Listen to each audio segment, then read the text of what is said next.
حريرك إلهي إنك نود حيا حدان أتكينون هجاجسنو حريرك يا مخلوق حريرك نود حينا إلهي سجنو هجاجنا إمام الشافعي رحمه الله أيا أركنين ملفدي أدو مرجيسن مركز الله فريستو حكويري مرجتن كم وقت وام حيم مصيبة كوكو عادي مركز الله نين مصيبة كوكو عادي بانا وما مصيبة تأكل أن كل عنق تودا تكوين ما كوكو عادي مركز الله إنا لله وإنا إليه راجعون ومصيبة كوكو عادي ما حي تهيب كويري مركز الله دتكي يعني نقولنا وكلا بحنا دتكي وعد أن له شيء صحيح يعد إليه شيء سمجر تقول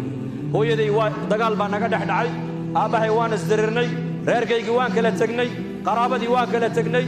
jaar waan kala tagnay waa dadkii oo dhinaca iyo aniga oo dhinaca imaam shaafici rahimahullah markiiba uu gartay bifaraasatihi culimadu faraasay lahaayeen nuur al-iimaan iyo nuur al-basiir ay lahaayeen wuxuu arkay markiiba addoonkan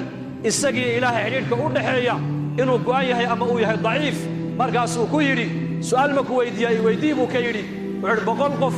raali gelintooda iyo mid kaliya raali gelintiisa waa yama buu ka yidhi markaasuu yidhi mid kaliya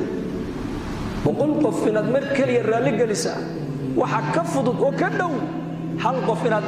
isaga raali gelisaa wuxuu yidhi waliba midka kaliya hadduu raali isagu kaa noqdo ood isaga raali gelisid boqolka kale isaga kaa raali gelin markaasuu waa kee markaasuu waa allah buu ka yidhi الله وحول هلك نمبر كي قال دنا بدي شيكتي ولي الله كجزايسي خلاص نمبر كم ما صح يا